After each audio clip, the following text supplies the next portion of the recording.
या मुझे ये नहीं पता कि मैं एक अच्छा यूट्यूबर हूं या नहीं, पर हाँ एक अच्छा इंसान बनने की हमेशा कोशिश रहती है, और हमेशा यही कोशिश रहती है कि आप लोगों को बेस्ट गाइडेंस दे सकूं। मतलब वो सारी चीजें, वो सारे एक्सपीरियंसेस जो बैंक एग्जाम्स निकालने के बाद पिछले 5 6 7 सालों में मुझे मिले हैं, वो सारे एक्सपीरियंसेस आप लोगों को पहले दिन से दे सकूं, जिससे वो सारी गलतियां जो मैंने करी थी वो सारी गलतियां आप फिर से रिपीट ना करें। ठीक है, अब देखो इतने सारे एग्जाम्स होते हैं, हम उनके एनालिसिस करते हैं, सारी चीजें गुड अटेम्प्ट्स डिसाइड करने की कोशिश करते हैं, सारी चीजें करते हैं, पर आजकल यूट्यूब पे इतनी ज्यादा नेगेटिविटी फैल गई है कि भाई कुछ लोग हैं जो खुद करते हैं तो सब कुछ सही है, भाई वो खुद एक एक दो दो घंटे पहले एग्जाम से पहले एनालिसिस लेके आ जाते हैं तो वो भी सही है, वो सारी चीजें करते हैं सब कुछ सही है, और बाकी लोग अगर उसी एग्जाम का बाद में एनालिसिस करते हैं तो वो भी गलत हो गए। भाई कुछ लोग हैं यूट्यूब पे जो एग्जैक्ट एग्जाम वाले क्वेश्चंस कल ही करा दिए थे, तो भाई उन लोगों को उससे भी प्रॉब्लम है, ये क्वेश्चंस गलत है। भाई हर इंसान गलत कैसे हो सकता है? हो सकता है कहीं ना कहीं तो हम भी गलत हो सकते हैं ना भाई। यहाँ पे भी देखो मैं नेगेटिविटी नहीं फैला रहा हूँ भाई, मेरे भी चैनल पे 500 प्लस वीडियोस होने वाले हैं,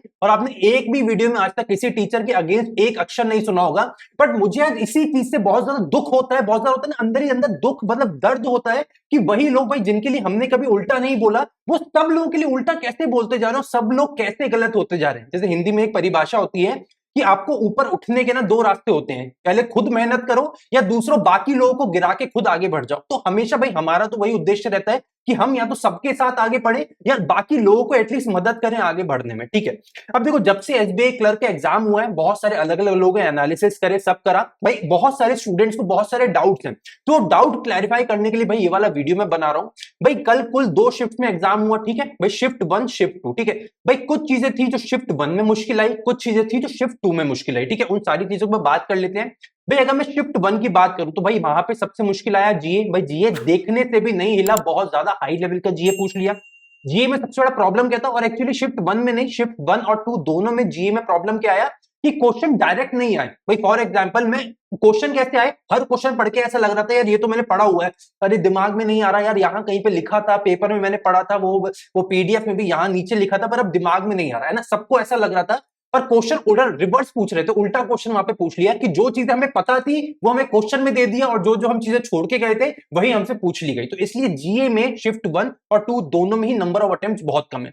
मैक्सिमम स्टूडेंट वो है जो 15 से कम अटेम्प्ट करके आए। मैंने कल भी ये बात बोली थी भाई, 15 से ऊपर वाले स्टूडेंट्स बहुत ही कम है।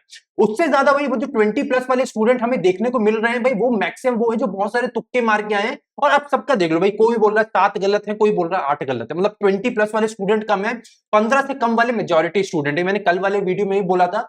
मैक्सिमम स्टूडेंट क्या हुआ भाई, देखो आखिरी में गलत गाइड भी करा है कुछ लोगों ने, मैं आपको फिर वही बोल रहा हूं, कल वाले वीडियो में ही बोला था। आखिरी में बजट कुछ यूट्यूबर ये बोलने लग गए कि जी ये पूरा ही छोड़ के चले जाओ, और उस वजह से क्या हुआ, जो होता है ना भाई डाई हार्ड फैन हो जाते हैं जो आजकल टीचरों के, भाई वो स्टूडेंट 1 या 2 क्वेश्चन करके आए हैं जीए में, मतलब बहुत ही खराब करा है जीए। बट फिर भी एट एन एवरेज आप मान के चलो 8 से 12 13 क्वेश्चन तो एक एवरेज स्टूडेंट करके ही आया। इससे कम वाले भी कम है, इससे ज्यादा वाले भी कम है। ठीक है, 8 से 13 वाली रेंज में, और यही आपके गुड अटेम्प्ट्स भी रहेंगे जीए में, दोनों ही शिफ्ट 1 और 2 में। ठीक है, अब शिफ्ट 2 में क्या हुआ भाई, शिफ्ट 2 में जो आपका इंग्लिश पूछा गया वो एकदम से शिफ्ट 1 के मुकाबले थोड़ा सा हाई लेवल का आ गया। ठीक है, थोड़ा सा हाई लेवल मतलब यहां पे क्वेश्चन बनाए नहीं बन रहे थे, पैटर्न डिफरेंट आ गए, अलग अलग पैटर्न के क्वेश्चंस आ गए, कुछ रीडिंग कॉम्प्रिहेंशन जर्मन वाले आए थे वो बहुत ज्यादा कॉम्प्लिकेटेड आ गए, पढ़ के भी समझ नहीं आ रहा था क्या है।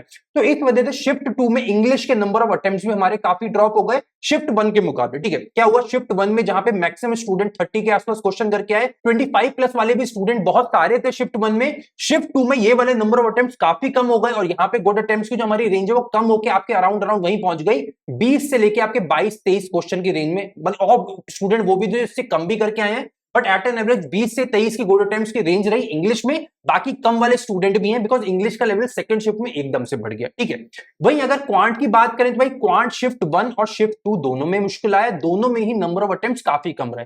कितने नंबर ऑफ अटेम्प्ट्स रहे भाई, दोनों ही शिफ्ट में आप लगा लो अराउंड अराउंड 15 के आसपास के।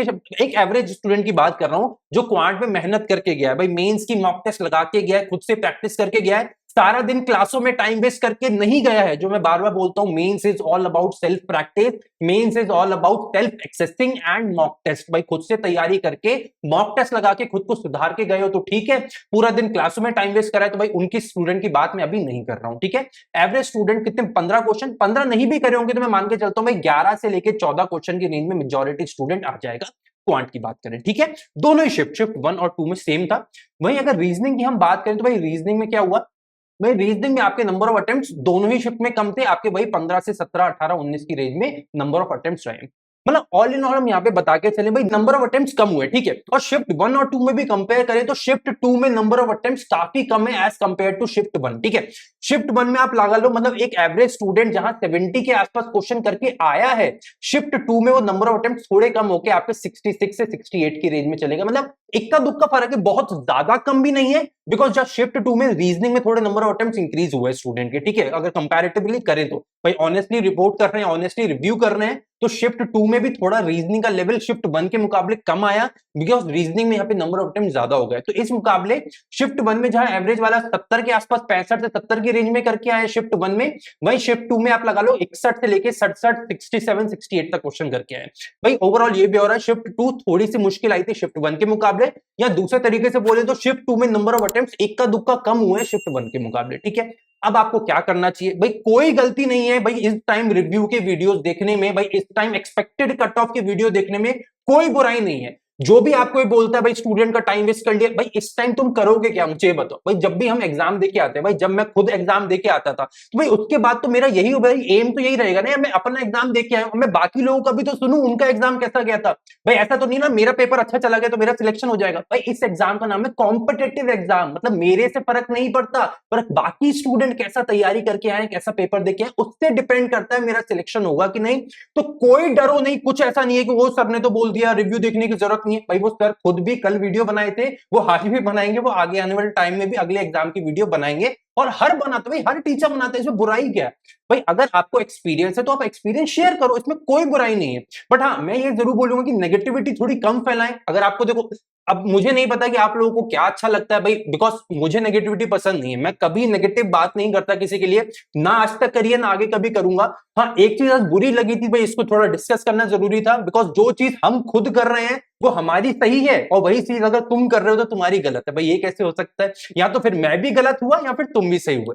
तो भाई इसी के साथ भाई मैं ये वीडियो एंड करना चाहता हूं। नंबर ऑफ अटेम्प्ट्स कम हुए हैं भाई 65 से 70 की रेंज में, अगर आपके नंबर ऑफ अटेम्प्ट्स हैं, आपकी एक्यूरेसी अच्छी है, अगेन गेम एक्यूरेसी पे रहता है मेंस पूरा। अगर मेंस एग्जाम में 65 से 70, 75 की रेंज में अगर क्वेश्चन है, अगर अटेम्प्ट्स है, आपका फाइनल स्कोर इससे मतलब 65 से 75 की रेंज में आपका बैठ रहा है, आपकी एक्यूरेसी अच्छी के साथ इतना स्कोर बैठ रहा है, तो भाई आप लोग एक वो माइंड से साथ बैठ सकते हो कि भाई आप लोगों के सिलेक्शन के चांसेस हैं, ठीक है। ये नहीं बोलूंगा कि हो ही जाएगा या कुछ भी, सिलेक्शन के चांसेस बनते हैं। तो अब आप लोग मुझे नीचे कमेंट सेक्शन में जाके बताइए कि भाई आप लोग के सेक्शन वाइज और स्टेट वाइज कितने अटेम्प्ट बताने, और कोशिश करेंगे नीचे का जो हमारा कमेंट सेक्शन है इसको एक पोल सेक्शन की तरह कन्वर्ट करने की कोशिश करें, जहां पे सेक्शन वाइज और स्टेट वाइज, स्टेट में सेक्शन वाइज आप लोगों के कितने अटेम्प्ट है सारे स्टूडेंट जब डिस्कस करेंगे तो हमें एक होलिस्टिक नेचर मिल पाएगा, एक होलिस्टिक पैटर्न मिल पाएगा कि किस स्टेट का कितना कट ऑफ रह सकता है। तो मैं आप में से सारे स्टूडेंट का नीचे कमेंट का वेट करता हूं, जल्दी से कमेंट करके बताइए आप लोगों के कितने अटेम्प्ट।